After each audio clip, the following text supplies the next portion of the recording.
হেমলতা তীক্ষ্ণ দৃষ্টি মেলে দুই মেয়েকে দেখেন। 3টা ছিদ্র দেখেন। এরপর দৃষ্টি শীতল করে বললেন, শুটিং দেখছিলি? পদ্মজা বাধ্যর মতো মাথা জাগালো। হেমলতার রাগ হলো না। তিনি চৌকিতে বসে প্রশ্ন ছুড়লেন, ছিদ্রের বুদ্ধি পূর্ণার? প্রশ্নটা শুনে পূর্ণার গলা শুকিয়ে আসলো। এক ফোঁটা পানি দরকার, নয়তো দম বেরিয়ে যাবে। পদ্মজা চৌকিতে চোখ তুলে তাকালো, অসহায় কণ্ঠে বলল, আম্মা, আর হবে না। পূর্ণাকে কিছু বলো না, ওর দোষ নাই। আমি। হেমলতা পদ্মজাকে কথা শেষ করতে দিলেন না। প্রেমাকে ডেকে জিজ্ঞাসা করলেন, প্রেমা, তোর আব্বা কই? উঠানে গিয়ে বল আমি ডাকছি। প্রেমা ছুটে গেল, আবার ছুটে আসলো। হেমলতা বারান্দা পার হয়ে চুলার দিকে এগোলেন। তখন মোর্শেদ আসলেন। কি হইছে, ডাকো ক্যারে? লাহারি ঘরে একটা জানালা করে দাও, মেয়েদের চকির পাশে। কাঠ আছে মুরগির খোপের কাছে। কি জন্য? আমি চাইছি তাই। না পারলে বলো, অন্য কাউকে ডাকবো। প্যারা কথা কন ছাড়ো। আমার তোমার সাথে ভালো করে কথা বলতে ভালো লাগে না। লাগবো ক্যারে? তোমার তো আমারে পছন্দ না। তোমার পছন্দ বিলাই চোখা বেড়া স্যারারে। অহেতুক কথা বলো না। মাসের পর মাস কোথায় থাকো তা আমার অজানা নয়। রোগ ধরলেই লতার কথা মনে পড়ে। মোর্শেদ মিনিট খানেক রাগ নিয়ে তাকিয়ে থাকলেন। মোর্শেদ ঘণ্টাখানেক সময় নিয়ে 2 ফুট উচ্চতার জানালা করলেন। পদ্মজা পূর্ণা হতভাগ, সেই সাথে খুশি। হেমলতা ছোট পর্দা টানিয়ে দেন। রুম থেকে বাহির দেখা যায়, কিন্তু জানালার ওপাশে কে আছে বাহির থেকে দেখা যায় না। সন্ধ্যা মুহূর্তে শুটিং শুরু হয়। পদ্মজা, পূর্ণা, প্রেমা চকিতে বসলো চিরা নিয়ে। তাদের চোখে মুখে খুশির ঝিলিক। হেমলতা তা দেখে মৃদু হাসলেন। বড় মেয়ে দুটো কখনো মুখ ফুটে শখ আহ্লাদের কথা বলে না। না বলা সত্ত্বেও অনেকবার 2 বোনের ইচ্ছা পূরণ করেছেন তিনি। আর কিছু ইচ্ছে বুঝতে পারলেও পূরণের সামর্থ্য হয়নি হেমলতার। হেমলতা ঘরের বাইরে যেতেই পূর্ণা বলল, আমাদের মায়ের মতো সেরা মা আর কেউ নাই, তাই না আপা? মায়ের মতো কেউ হয় না। সবার কাছে সবার মা সেরা। আমাদের মা আমাদের কাছে সেরা। লাবণ্যর মা লাবণ্য আর ওর ভাইয়ের কাছে সেরা। মনির মা মনির কাছে সেরা। ওরা বলছে, বোকা, এসব বলতে হয় না। না, আমাদের আম্মাই সবচেয়ে ভালো মা। এমন মা আর একটাও নেই। হেমলতার কানে প্রতিটি কথা আসে। পূর্ণা সবার অনুভূতি অনুভব করতে জানে না। পদ্মজা জানে। আমাদের আম্মা সত্যি সেরা, আলাদা। পদ্মজা হেসে বলল। পূর্ণা জানালার বাইরে চোখ রেখে প্রশ্ন করল, আপা, চিত্রা দিদিরে কেমন লাগে? পদ্মজা চিত্রার দিকে তাকালো। ছাইরঙা শাড়ি পরা, হাতে কালো রঙের ঘড়ি, ফুল হাতা ব্লাউজ। শালীন তবে সর্বাঙ্গে আধুনিকতার ছোঁয়া। নাকে সাদা পাথরের নাকফুল, লম্বা চুল বেনি করে রেখেছে। মুখে খুব মায়া, স্নিগ্ধ একটা মুখ, যেন শরতের শুভ্র এক টুকরো মেঘ। পদ্মজা বলল, আমার দেখা দ্বিতীয় সুন্দরী মেয়ে মানুষ চিত্রা দিদি। পূর্ণা আগ্রহ নিয়ে জানতে চাইল, প্রথম কে? পদ্মজা কণ্ঠ খাদে নামিয়ে মোহময় কণ্ঠে বলল, আমাদের আম্মা। হেমলতার বুক শীতল, স্নিগ্ধ, কোমল অনুভূতিতে ছেয়ে গেল। পদ্মজা এত সুন্দর করে আমাদের আম্মা বলেছে। হেমলতা প্রথম শুনলেন তিনি সুন্দর। ভুবনমোহিনী রূপসীর মুখে শুনলেন।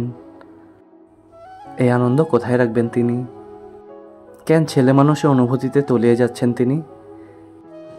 প্রেমা অবাক স্বরে বলল, আম্মা তো কালো, চিত্রা দিদির চেয়ে সুন্দর কিভাবে? এভাবে বলছিস কেন প্রেমা? তুই ফর্সা হয়ে গেছিস বলে কালোকে ভালো মনে হয় না? পূর্ণা গম গম করে উঠল। প্রেমা ভয় পেল। পদ্মজা বলল, পূর্ণা, বকছিস কেন? প্রেমা কত ছোট, ও কি সুন্দরের গভীরতা বোঝে? ও খালি চোখে ফর্সা কালো তফাৎ দেখে। সুন্দরের গভীরতা তো আমিও বুঝি না। পূর্ণার কণ্ঠ ভারী নিষ্পাপ শোনালো। পদ্মজা এদিক ওদিক তাকিয়ে দেখল হেমলতার উপস্থিতি। এরপর বলল, আমার রং কালো, কিন্তু সৌন্দর্যের কমতি নেই। আম্মাকে কখনো এক মনে দেখিস, বুঝবি। আমাদের আম্মার চোখ দুটো গভীর, বড় বড়, পাতলা, মসৃণ ঠোঁট। আম্মার ঘন চুলের খোপায় এক আকাশ কালো মেঘ। আম্মা শাড়ির কুচির ভাঁজে আভিজাত্য লুকানো। আম্মা যখন তীক্ষ্ণ চোখে আমাদের দিকে তাকান, তখন মনে হয় বিরাট বড় রাজত্বের রানী তার পূর্বপুরুষের ক্ষমতা প্রকাশ করেছেন তীক্ষ্ণ দৃষ্টি দিয়ে। এত কিছু থাকা সত্ত্বেও কি আম্মা আমাদের দেখা প্রথম সুন্দর মানুষ হতে পারেন না? পদ্মজার প্রতিটি কথাই পূর্ণার উপর ভীষণভাবে প্রভাব ফেলল। প্রেমা চোখ পিট পিট করে কিছু ভাবছে। পূর্ণা বলল, হতে পারে। কাল থেকে আমি আম্মাকে দেখব মন দিয়ে। আমিও। প্রেমা পূর্ণার দলে ঢুকলো। হেমলতার চোখ বেয়ে দুফোঁটো জল বেরিয়ে পড়ল। এই কালো রঙের জন্য ছোট থেকে সমাজে তুচ্ছ-তাচ্ছিল্য হয়ে এসেছেন। কত লুকিয়ে কাদা হয়েছে, কত করে চাওয়া হয়েছে কেউ সুন্দর বলুক, কিন্তু সেই কপাল কখনো হয়নি। আর আজ এই বয়সে এসে শুনলেন তিনি কুৎসিত নন, তার মাঝেও সৌন্দর্য আছে। জন্মদাত্রী মা কালো রঙের জন্য গরম চামচ দিয়ে পোড়া দাগ করেছিলেন ঘাড়ে, আর গর্ভের সন্তান আজ সেই অনুচিত কাজে জবাব দিল। আল্লাহর সৃষ্টি কেউ অসুন্দর নয়, সবার মধ্যে সৌন্দর্য আছে, যা ধরা পড়ে শুধুমাত্র সুন্দর একজোড়া চোখে। নিশুনি রাত, চারিদিকে ঝিঝি পোকার ডাক। হেমলতা চোখ খুলেন। হুট করে ঘুমটা ভেঙে গেল। ষষ্ঠ ইন্দ্রিয় ইঙ্গিত করছে কোনো ষড়যন্ত্রের। লাহারি ঘরের ডান পাশে দুজোড়া পায়ের আওয়াজ। হেমলতার বুক কেঁপে উঠল। তিনি দ্রুত উঠে বসেন। দুই চোখের মাঝের পর্দা সরিয়ে দেখেন পদ্মজার অবস্থান। পদ্মজাকে ঘুমাতে দেখে আটকে যাওয়া নিঃশ্বাস ছাড়েন। পায়ের আওয়াজ একদম পাশে শোনা যাচ্ছে। হেমলতা তীক্ষ্ণ দৃষ্টি নিয়ে ডান পাশে তাকান। গাঢ় অন্ধকার ছাড়া কিছু দেখা যাচ্ছে না, তবুও তিনি তাকিয়ে আছেন। দৃষ্টি দেখে মনে হচ্ছে অদৃশ্য গোপন শত্রুকে তিনি দেখতে পাচ্ছেন। কে ওখানে? হেমলতার ঝাঁঝালো কণ্ঠে পায়ের আওয়াজ থেমে গেল। সেকেন্ড কয়েক পর দুই জোড়া পা যেন ছুটে পালালো। আলো ফোটার পূর্বে নিদ্রা ত্যাগ করে চার মা মেয়ে একসাথে নামাজ পড়ল। এরপর বারান্দায় শীতল পাটি বিছিয়ে তিন বোন পড়তে বসল। রাতভর ঝমঝম করে বৃষ্টি হয়েছে। বর্ষা স্নানে স্নিগ্ধ প্রকৃতি, মায়াবী সকাল। এমন সকালে কেউ ঘুমাতে চায়, আর কেউ বা বই পড়তে পছন্দ করে, অথবা পছন্দের অন্য যে কোনো কাজ করে। পূর্ণার ঘুমাতে ইচ্ছে করছে, পড়া একদমই সহ্য হচ্ছে না। পড়া থেকে উঠেই সে মনোবাসনা পূর্ণ করতে বিছানায় গা এলিয়ে দিল। সাথে সাথে ঘুমে হারালো। পদ্মজা অনেক ডাকলো, উঠল না। এদিকে স্কুলে যাওয়ার সময় হয়েছে। হেমলতা বাহিরে থেকে উকি দিয়ে প্রশ্ন করলেন, পূর্ণা ঘুমে? জি আম্মা। সে জানে না স্কুল আছে, তবুও কোন আক্কেলে ঘুমালো। মায়ের কঠিন স্বরে পদ্মজা ভয় পেল। পূর্ণা নির্ঘাত মার খাবে আজ। সে হেমলতাকে আশ্বস্ত করে বলল, তুমি যাও আম্মা, পূর্ণা কিছুক্ষণের মধ্যে তৈরি হয়ে যাবে। হেমলতা জানেন পূর্ণা এত সহজে ঘুম থেকে উঠবে না। অহরহ এমন হয়ে আসছে। যতই আদর করে ডাকা হোক না কেন, বৃষ্টিমাখা সকালে তার ঘুম ছোটানো যায় না। বাঁশের কঞ্চি পূর্ণা খুব ভয় পায়।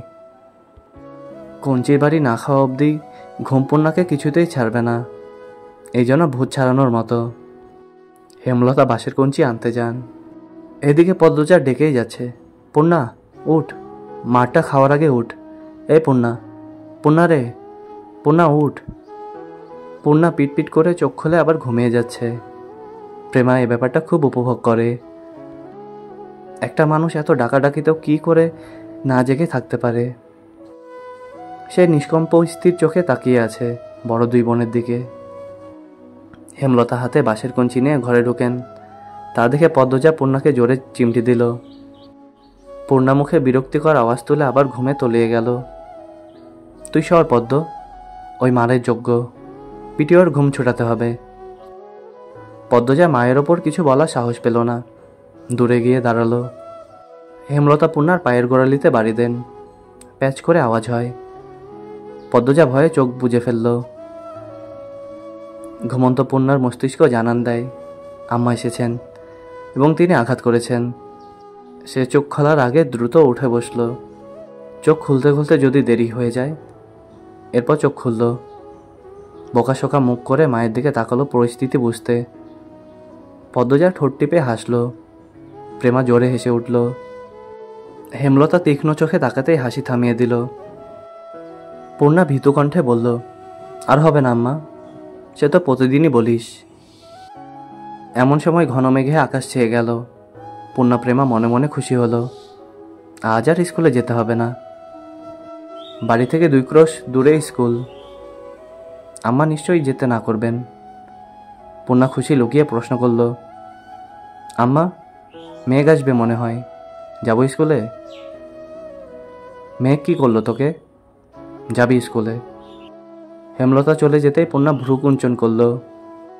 থম মেরে বসে রইল। পদ্মজা তাড়া দিল, বসে আছিস কেন, জলদি কর, নয়তো আবার পিটানি খাবি। পূর্ণা বিরক্তি নিয়ে তৈরি হলো। 3 বোন স্কুলের দিকে রওনা দিল। বর্ষাকাল চলছে। রাতে বিরতিহীনভাবে বৃষ্টি হয়েছে। রাস্তায় প্রচুর কাদা জমেছে। পথ চলা কষ্টকর। 3 বোন হাতে জুতা নিয়ে পা টিপে হাঁটছে। পিছলে পড়ে বই খাতা নষ্ট করার ভয় কাজ করছে মনে। অর্ধেক পথ যেতে না যেতেই আকাশ ভেঙে বৃষ্টি পড়ল। পদ্মজা পথের পাশ থেকে বড় কচু পাতা ছিঁড়ে নিল 3টা। 3 বোন কচু পাতায় মাথা আড়াল করল, কিন্তু দেহ ও বই খাতা আড়াল করা গেল না। ভিজে একাকার হয়ে যাচ্ছে। পূর্ণা বিরক্তি প্রকাশ করল, ধ্যাৎ, ভিজে স্কুলে গিয়ে লাভ কি আপা? দেখ, পায়জামা হাঁটু অবধি কাদায়, আর বৃষ্টির পানি দিয়ে কি হয়েছে? পদ্মজা চিন্তিত ভঙ্গিতে বলল, বুঝতে পারছি না কি করব, স্কুলে যাব নাকি বাড়ি ফিরব। আপা বাড়ি যাই, বলল প্রেমা। পদ্মজা ভাবল। এরপর 2 বোনকে বলল, ভিজে তো কতবারই গেলাম, আজও যাই, সমস্যা কি? অগত্য স্কুলেই যেতে হলো। স্কুল ছুটির আগেও বৃষ্টি পুরোপুরি থামেনি। তখন গুড়ি গুড়ি বৃষ্টি পড়ছিল। বৃষ্টিতে ভিজে ভিজে বাড়ি ফেরার পথ ধরল 2 বোন। প্রেমার 1 ঘন্টা আগে ছুটি হয়েছে। পদ্মজা নিচু কণ্ঠে জিজ্ঞেস করল, আব্বা আসছিল স্কুলে? আসছিল, প্রেমারে নিয়ে গেছে। তোর সাথেও তো দেখা করলো। পদ্মজার গলাটা করুণ শোনালো। পূর্ণার মন খারাপ হয়। আব্বা কেন তার এত ভালো আপাকে ভালোবাসে না? পূর্ণা পড়ে যাবি, সাবধানে হাঁট। পদ্মজা সাবধান বাণী দিতে দিতে পূর্ণা ধপাস করে কাদামাটিতে পড়ল। পদ্মজা আটকে উঠল। পূর্ণার পা নিমিষে ব্যথায় টনটন করে উঠল। পদ্মজা পূর্ণাকে তোলার চেষ্টা করল। পদ্মজাকে আঁকড়ে ধরেও উঠতে পারছে না পূর্ণা। কাদো কাদো হয়ে পদ্মজাকে বলল, আপা, পা ভেঙে গেল মনে হয়, কি ব্যথা করছে, মচকেছে বোধ হয়, ঠিক হয়ে যাবে, ওঠার চেষ্টা কর, আমার গলা ধরে চেষ্টা কর। গ্রামের পথ, গুড়ি গুড়ি বৃষ্টি, পথে কেউ নেই। গৃহস্থরা ভাত ঘুম দিয়েছে। সামনে বিলে থই থই জল, তার পাশে ক্ষেত, ডান বামে কাদা মাটির পথ, পেছনে ঝোপঝাড়। পদ্মজা সাহায্য করার মতো আশেপাশে কাউকে দেখতে পেল না। পূর্ণা পা সোজা করার শক্তি পাচ্ছে না। পায়ে প্রচণ্ড ব্যথা, ঠোঁট কামড়ে কাটছে সে। পদ্মজা না পারছে পূর্ণাকে তুলতে, আর না পারছে পূর্ণার কান্না সহ্য করতে। সে মনে মনে আল্লাহর কাছে সাহায্য প্রার্থনা করছে। পদ্মজার উৎসাহে পূর্ণা মনকে শক্ত করে পায়ের পাতা মাটিতে ফেলল।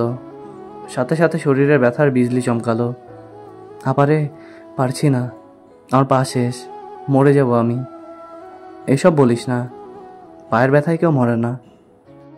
আহত পা ফুলে 2 ইঞ্চি উঁচু হয়ে গেছে। তা দেখে আতঙ্কে পদ্মজার চোখ মুখ নীল হয়ে গেল। তার কান্না পাচ্ছে খুব। পদ্মজা পূর্ণার পায়ে আলতো করে চাপ দিতেই পূর্ণা চেঁচিয়ে উঠল, একটু সাবধানে হাঁটলে কি হতো? ইস, এখন কি কষ্টটা হচ্ছে। আপা, পা ব্যথা খেয়ে নিচ্ছে। পদ্মজা খুব কাছে পায়ের শব্দ পেল। চকিতে চোখ তুলে ক্ষেতের দিকে তাকালো। মুহূর্তে ঠোঁটে হাসি ফুটে উঠল। সে পূর্ণাকে বলল, পূর্ণা রে, আম্মা আসছে। হেমলতাকে দেখে পূর্ণা কলিজায় পানি পেল। মনে হলো মাকে দেখে ব্যথা অনেকটা কমে গেছে। হেমলতা ছুটে আসেন। পূর্ণার মাথায় হাত বুলিয়ে বলেন, কিছু হয়নি, এসব সামান্য ব্যাপার। এরপর পদ্মজাকে বললেন, তুই বইগুলো নে। হেমলতা এদিকে সেলাই করা কাপড় দিতে এসেছিলেন। যার কাপড় ছিল সে অসুস্থ, তাই যেতে পারছিল না। বাড়িতেও কোনো কাজে মন টিকছিল না, তাই ছাতা নিয়ে বেরিয়ে পড়েন। ঘরে চুপচাপ বসে থাকার চেয়ে একটা মানুষকে সাহায্য করা ভালো। ফেরার পথে তিনি দূর থেকে দেখতে পেলেন দুটো মেয়েকে। একটা মেয়ে পথে বসে আছে, আরেকটা মেয়ে পাশে। বিপর্যস্ত অবস্থা তাদের। মেয়ে দুটিকে চিনতে পেরে বুক কেঁপে উঠল। পথ দিয়ে আসতে দেরি হবে, তাই তিনি ক্ষেতের পথ ধরেন। পূর্ণা ব্যথায় যেন নিঃশ্বাস নেওয়ার শক্তি পাচ্ছে না। একটা ভ্যান পাওয়া গেলে খুব উপকার হতো। 2 মিনিটের মাথায় ভ্যানের দেখা মিলল। অনেক দূরে ভ্যানের অবস্থান। ভ্যানে চিত্রা, লিখন সহ আরও 2 জন। তারা মাতব্বর বাড়িতে গিয়েছিল। যখন কাছাকাছি ভ্যানের অবস্থান, তখন চিত্রা, পদ্মজা আর তার মা বোনকে দেখল। উদ্বিগ্নতা নিয়ে ভ্যান থামাতে বলল।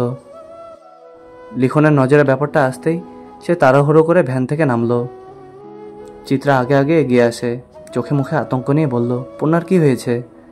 পদ্মজা বলল, কাদায় পড়ে পা মচকেছে। হেমলতা, চিত্রা, পদ্মজা এবং পূর্ণাকে তুলে নিয়ে লিখন সহ বাকি 2 জন সহকর্মী ভ্যান ছেড়ে দিল। তারা হেঁটে ফিরবে। পা ব্যথা অনেকটা কম লাগছে। 2 বালিশের ওপর পা রাখা। ব্রেস নেই বিধায় ব্রেসের মতো কাপড় বেঁধে দিয়েছেন হেমলতা। যা ব্যথা পেয়েছে কয়দিন বোধ হয় স্বাভাবিকভাবে হাঁটতে পারবে না। হেমলতা মুখে তুলে খাইয়ে দিলেন। এরপর বললেন, এবার খুশি? স্কুল যেতে হবে না, কাজ করতে হবে না, সকালে উঠে পড়তে বসতে হবে না। পূর্ণা রাজ্য দুঃখ নিয়ে বলল, সবই ঠিক আছে, কিন্তু এখন আমি টিভি দেখতে যাব কি করে? কোনো সাড়া না পেয়ে পূর্ণা বুঝতে পারল সে মুখ ফসকে ভুল জায়গায় ভুল কথা বলে ফেলেছে। সে বিব্রত হয়ে উঠল, ঢোক গিলল। এরপর কাচুমুচু হয়ে মিউয়ে যাওয়া গলায় বলল, মোটেও খুশি হইনি। বিকেলে মগা এসে জানালো, মুন্নার বাপ খুন হয়েছে। কথাটি শোনার সাথে সাথে উপস্থিত সকলের মাথায় যেন বজ্রপাত পড়ল। পঙ্গু ভিক্ষুক অসহায় মানুষটাকে কে মারল? এমন মানুষের শত্রু থাকে? এমন শত্রু যে একদম মেরে ফেলল? হেমলতা শ্বাসরুদ্ধকর কণ্ঠে প্রশ্ন ছুড়লেন, কখন? মগা বলল, দুপুরের কথা। দুপুর 2টো কি 3টেয় গ্রামবাসী জানতে পারে এই ঘটনা। আস্তে আস্তে সব গ্রামে খবর যাচ্ছে। লাশ নোয়াপাড়ার ধান খেতে পাওয়া গেছে। মুন্নার আত্মীয় বলতে কেউ নেই। দুঃসম্পর্কে যারা আছে তারা মুন্নার দায়িত্ব নিতে চাইল না। মাতব্বর মুন্নার ভার নিতে চেয়েছিলেন, কিন্তু মুন্না পদ্মজাদের বাড়িতে থাকতে চায়। হেমলতা সানন্দে নিয়ে আসলেন মুন্নাকে। এখন থেকে মুন্না এই বাড়ির ছেলে। পদ্মজা পূর্ণা খুব খুশি হলো। খুশি হলো না প্রেমা? মুন্না প্রেমা সমবয়সী। প্রেমা ভাবছে তার আদরের ভাগ বসাতে মুন্না এসেছে। হেমলতা ব্যাপারটা বুঝতে পেরেছেন। পদ্মজাকে বললেন, প্রেমার পছন্দ হচ্ছে না মুন্নাকে, 2 জনের মধ্যে সখ্যতা করে দিস, যাতে একজন আরেকজনকে আপন চোখে দেখে। পদ্মজা আশ্বস্ত করে বলল, কদিনে মিশে যাবে 2 জন। পূর্ণা ব্যথায় ঘুমাতে পারছে না। প্রেমা মুন্না ঘুমে। মুন্না খুব কেঁদেছে। এখন ক্লান্ত হয়ে বেঘরে ঘুমোচ্ছে। রাত তো কম হলো না। পূর্ণা মা বোনের বৈঠক দেখে বলল, আম্মা, মুন্নার নতুন নাম রাখা উচিত। কেন? এখন থেকে মুন্না আমাদের ভাই। আমাদের নাম প দিয়ে, তাই ওর নামও প দিয়ে হবে, তাই না আপা? হেমলতা হেসে বলেন, তুই নাম রাখ তাহলে। রাখছি তো, প্রান্ত মোড়ল। মুন্নাকে জানা সকালে, রাজি হলে এরপর সবাই না হয় ডাকবো। রাজি হবে না মানে? পিটিয়ে রাজি করাবো। হেমলতা মৃদু হাসলেন। পূর্ণা অসুস্থ হলে খুব কথা বলে, মুখ বন্ধ রাখতেই পারে না। অনেক বছর আগের ঘটনা বা কয়েক বছর পর কি হবে তা নিয়ে অনবরত কথা বলতে থাকে। গহীন অন্ধকার, আজ বোধহয় অমাবস্যা। হেমলতা কালো চাদরের আবরণের ঘাপটি মেরে বারান্দায় বসে আছেন, হাতের কাছে ছুরি লাঠি। গত 3 দিন ধরে তিনি ঘরের পাশে পায়ের আওয়াজ শুনছেন। তখন ঘরে মোর্শেদ ছিল, একজন পুরুষ ছিল, বুকে সাহস ছিল। আজ মোর্শেদ নেই। মুন্নাকে বাড়ি আনাতে তিনি ঝগড়া করে বাড়ি ছেড়েছেন। কবে ফিরবেন ঠিক নেই। আজ কিছুতেই ঘুমানো যাবে না। হাতে নাতে সন্দেহকারীকে ধরে এই বিপদ থেকে মুক্ত হতে হবে। কিন্তু অনেকক্ষণ হলো কেউ আসছে না। চোখ বুজে আসছে হেমলতার। সারাদিন অনেক খাটুনি গেল। কাদামাটিতে ছপ ছপ শব্দ তুলে কেউ আসছে। হেমলতা সতর্ক হয়ে ওঠেন। শক্ত হাতে লাঠি ও ছুরি ধরেন। পায়ে শব্দটা কাছে আসতেই তিনি বেরিয়ে আসেন। অন্ধকারে পরিষ্কার নয় মুখ। আন্দাজে ছুঁড়ে মারেন হাতের লাঠি। লাঠিটা বেশ ভালোভাবে পড়ল সামনের জনের উপর। পেছনের জন দৌড়ে পালালো। লোকটি আত্মনাদ করে বসে পড়ল মাটিতে। পরক্ষণে পালানোর চেষ্টা করলো, কিন্তু পারল না হেমলতার জন্য। হেমলতা দ্বিতীয় লাঠি দ্বারা আবার আঘাত করলেন। তার তীক্ষ্ণ দৃষ্টি স্থির। আহত ব্যক্তির আত্মচিৎকার শুনে বাড়ির ভেতর থেকে ছুটে আসে সবাই। টর্চের আলোতে চারিদিক আলোকিত হয়ে উঠল। হেমলতা স্বাভাবিক ভঙ্গি নিয়ে দাঁড়িয়ে আছেন। তিনি যেন জানতেন এই লোকেরই আসার কথা ছিল। শুটিং দলকে তিনি আজই বের করবেন, তবেই শান্তি। পদ্মজা, প্রেমা, মুন্না বেরিয়ে আসে। পূর্ণা ঘরেই রইল। পদ্মজার ডিরেক্টর আবুল জাহেদকে দেখে চমকালো। তখন কোত্থেকে আগমন ঘটল মোর্শেদের। আবুল জাহেদকে আহত অবস্থায় দেখে সবাই চমকে উঠল। কপাল বেয়ে তার রক্ত ঝরছে। একজন দৌড়ে গেল বাড়ির ভেতর ফার্স্ট এইড বক্স আনতে। লিখন কিছু সময়ের জন্য থমকালো। আবুল জাহেদের কপাল ব্যান্ডেজ করার পর তাকে একটা চেয়ারে বসতে দেওয়া হলো। হেমলতা লাঠিতে এক হাতের ভর দিয়ে স্বাভাবিকভাবে দাঁড়িয়ে আছেন। লিখন প্রশ্ন করল, কি হয়েছিল? আপনি ওনাকে আঘাত করলেন কেন? হেমলতা বললেন, এই অসভ্য লোক আজ 4 দিন ধরে মাঝরাতে এখানে ঘুরঘুর করে। তার উদ্দেশ্য খারাপ। লিখন আর চোখে পদ্মজাকে দেখল। এরপর আবুল জাহেদকে প্রশ্ন করল, উনি যা বলছেন সত্যি? আবুল জাহেদ গমগম করে উঠল, আমি আজই প্রথম এসেছি এখানে, ঘুম আসছে না, তাই হাঁটতে হাঁটতে এদিক চলে এসেছি। হুট করে উনি আক্রমণ করে বসলেন। হেমলতা প্রতিবাদ করেন দৃঢ় স্বরে, মিথ্যা বলবেন না একদম। আবুল জাহেদ কিছুতেই তার উদ্দেশ্য স্বীকার করল না। তর্কে তর্কে ভোরের আলো ফুটল। হেমলতা কঠিন করে জানিয়ে দিয়েছেন আজই এ বাড়ি ছাড়তে হবে। হেমলতার সিদ্ধান্ত শুনে দলটির মধ্যে আতঙ্ক ছড়িয়ে পড়ল। তীরে এসে নৌকা ডুবতে কিভাবে দেওয়া যায়? সিনেমার শেষ অংশটুকু বাকি। সত্য অনুযায়ী আরও 10 দিন আছে। দলের একজন বয়স্ক অভিনেতা এই সিদ্ধান্তের প্রতিবাদ করলে হেমলতা জবাব দিলেন, আমার 3টা মেয়ের নিরাপত্তা দিতে পারবেন? একটা পুরুষ মানুষ রাতের আধারে যুবতী মেয়েদের ঘরের পাশে দিয়ে ঘুরঘুর করবে কেন? কিসের ভিত্তিতে? হেমলতা সবাইকে এড়িয়ে লাহারি ঘরে ঢুকেন। এদের সাথে তর্ক করে শুধু সময়ই নষ্ট হবে। আবুল জাহেদের দুধ চাউনি তার নজরে এসেছে বারংবার। প্রথম রাতে পায়ের আওয়াজ শুনে চিনতে পারেননি। এরপর দিন সন্দেহ তালিকায় থাকা 4-5 জনকে অনুসরণ করে তিনি নিশ্চিত হন রাতে কে লাহারি ঘরের পাশে হেঁটেছিল। লাহারি ঘরের পাশে তুষের স্তূপ, পলিথিন কাগজ দিয়ে ঢাকা। অসাবধান বসে আবুল জাহেদের কাদামাখা জুতা তুষের স্তূপে পড়ে, ফলে জুতায় তুষ লেগে যায়। এরপরের দিন হেমলতা বাড়ির বারান্দায় জুতো জোড়া দেখতে পান। তুষ বাড়ির আর কোথাও নেই। তিনি ব্যস্ত হয়ে তুষের স্তূপের কাছে এসে দেখেন এক জোড়া জুতার ছাপ। সেই জুতো যখন আবুল জাহেদ পরল, তিনি পুরোপুরিভাবে নিশ্চিত হন।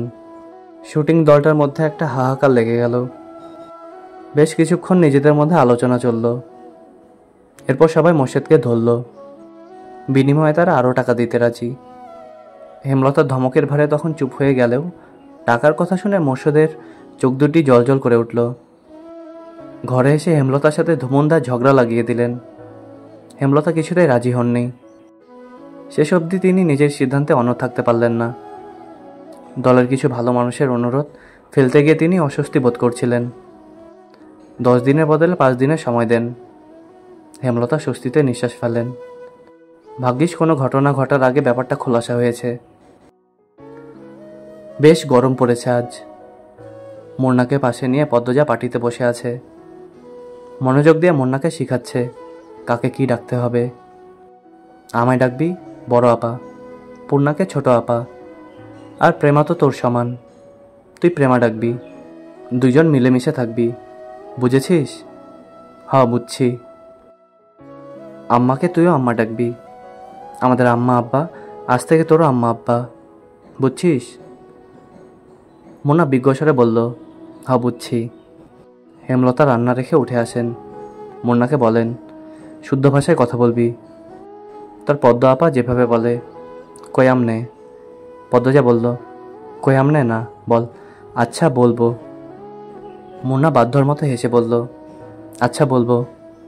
হেমলতা হেসে চলে যান। পূর্ণা রুম থেকে মুন্নাকে ডাকলো, মুন্না রে। সুডু আপা।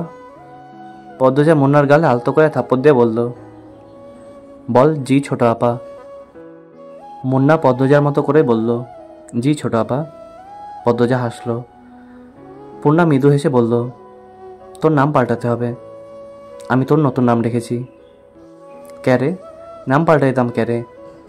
পদ্মজা কিছু বলার আগে মুন্না প্রশ্ন করল, আচ্ছা এই কথাটা কেমনে কইতাম? পদ্মজা হাসে কপাল চাপড়ে, এই ছেলে তো আঞ্চলিক ভাষায় বুধ হয়ে আছে। পূর্ণা বলল, তুই এখন আমাদের ভাই, আমাদের নামের সাথে মিলিয়ে তোর নাম রাখা উচিত, কি উচিত না? মুন্না দাঁত কেলিয়ে হেসে সায় দিল, এই জন্যই তোর নাম পাল্টাতে হবে। আজ থেকে তোর নাম প্রান্ত মোড়ল। সবাইকে বলবি এটা, মনে থাকবে? মনে রাহাম। বল, আচ্ছা মনে রাখবো। আচ্ছা মনে রাখবো। দুপুর গড়াতে হাজারা আসলো। সাথে নিয়ে এসেছে বানোয়াট গল্প আর বিলাপ। ইশারা ইঙ্গিতে সে লাউ চাইছে। মোর্শেদ গতকাল সব লাউ বাজারে তুলেছেন। গাছে আর একটা ছিল, ঘরে চিংড়ি মাছ আছে। প্রান্ত লাউ দিয়ে চিংড়ি খাবে বলে ইচ্ছে প্রকাশ করেছে। হেমলতা হাসি মুখে শেষ লাউটা নিয়ে এসেছেন। এখন আবার হাজারারও চাই। কেউ কিছু চাইলে হাতে থাকা সত্ত্বেও হেমলতা ফিরে দেননি, আজও দিলেন না। তিনি হাজেরাকে হাসি মুখে লাউ দিলেন। হাজেরা সন্তুষ্টি প্রকাশ করে চলে গেল। পদ্মজা মায়ের দিকে অসহায় চোখে তাকায়। প্রান্ত এ বাড়িতে এসে প্রথম যা চাইল তাই পেল না। মনের ওপর নৈতিবাচক প্রভাব পড়বে না তো? হেমলতা পদ্মজার দৃষ্টি বুঝেও কিছু বললেন না। প্রান্তকে ডেকে কোলে বসান। ছেলেটাকে দেখতে বেশ লাগছে। দুপুরে তিনি গোসল করিয়েছেন। মনে হয়েছে কোনো ময়লার স্তূপ পরিষ্কার করা হয়েছে। জন্মদাতার মৃত্যু প্রান্তের ওপর বিন্দুমাত্র প্রভাব ফেলল না। এজন্য কেউই অবাক হয়নি। বাপ ছেলে শুধু রাতেই একসাথে থাকা হতো। অনেক রাত প্রান্ত একা থেকেছে। এইটুকু ছেলে কত রাত ভয় নিয়ে কাটিয়েছে। হেমলতা আদুর কণ্ঠে বললেন, একটা গল্প শোনাই, শুনবি? হুনাও। পদ্মজা প্রান্তের ভাষার ভুল ধরিয়ে দিল, হুনাও না, বল শোনাও আম্মা। প্রান্ত মাথা কাত করে। এরপর হেমলতাকে বলল, শোনাও আম্মা। আম্মা ডাকটা শুনে হেমলতার বুক বিশুদ্ধ ভালো লাগে ছেয়ে গেল। তিনি কণ্ঠে ভালোবাসা ঢেলে বললেন, আমাদের একদিন মরতে হবে, জানিস তো? জান্নাত জাহান্নামের কথা কখনো কেউ বলেছে? প্রান্ত মাথা দুই পাশে নাড়ালো। কেউ শোনায়নি। হেমলতা একটা সন্দেহ করেছিলেন, প্রান্ত এই সম্পর্কে জানে না। তিনি ধৈর্য নিয়ে সুন্দর করে জান্নাত জাহান্নামের বর্ণনা দিলেন। জান্নাতে বর্ণনা শুনে প্রান্তের চোখ দুটি জলজল করে উঠল। প্রশ্ন করল হাজারটা। হেমলতাকে জানায় সে জান্নাতে যেতে চায়, জাহান্নামে যেতে চায় না। হেমলতা বললেন, আচ্ছা এখন গল্পটা বলি, মন দিয়ে শুনবি। প্রান্ত মাথা কাত করে হ্যাঁ সূচক সম্মতি দিল। হেমলতা বলতে শুরু করেন, একজন মহিলা একা থাকতো বাড়িতে। না, দুটি ছেলে মেয়ে আছে, খুব ছোট ছোট, খুব অভাব তাদের। ছোট একটা জায়গায় মাটির ঘর। ঘরের সামনে শখ করে একটা লাউ চারা লাগায়। লাউ গাছ বড় হয়, লাউ পাতা হয় অনেক। এই লাউ পাতা দিয়ে দিন চলে তার। কখনো সিদ্ধ করে খায়, নুন মরিচ পেলে সাঁকড়ে দেখায়। তো একদিন একজন ভিক্ষুক মহিলা আসলো। ভিক্ষুক মহিলাটি খায় না 2 দিন ধরে। লাউ গাছে লাউ পাতা দেখে খেতে ইচ্ছে করে। লাউ গাছের মালিক যে মহিলাটি, তাকে ভিক্ষুক বলে লাউ পাতা দিতে, রেঁধে খাবে।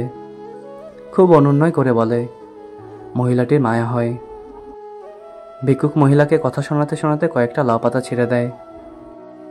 তার কয়দিন পর লাউ গাছের মালিক যিনি, তিনি মারা গেলেন। গ্রামবাসী সহ মসজিদের ইমাম মিলে দাফন করেন। বুঝছিস তো প্রান্ত? হ। প্রান্ত মনোযোগ দিয়ে শুনছে। সে খুবই মনোযোগী শ্রোতা। হেমলতা বাকিটা শুরু করলেন। গ্রামের ইমাম একদিন স্বপ্ন দেখেন, যে মহিলাটিকে তিনি দাফন করেছেন তার চারপাশে আগুন দাউ দাউ করে জ্বলছে, কিন্তু তার গায়ে আঁচ অব্দি লাগছে না। মহিলাটিকে ঘিরে রেখেছে লাউ পাতা, যার কারণে আগুন ছুঁতে পারছে না। ওই যে তিনি একজন ভিক্ষুককে নিজের একবেলা খাবারের লাউ পাতা দান করেছিলেন, সেই লাউ পাতা তাকে কবরের শাস্তি থেকে বাঁচাচ্ছে।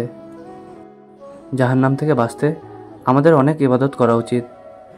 তার মধ্যে একটি হলো দান। সামর্থ্য অনুযায়ী দান করা উচিত, কাউকে ফিরিয়ে দেওয়া উচিত না। বোঝা গেছে?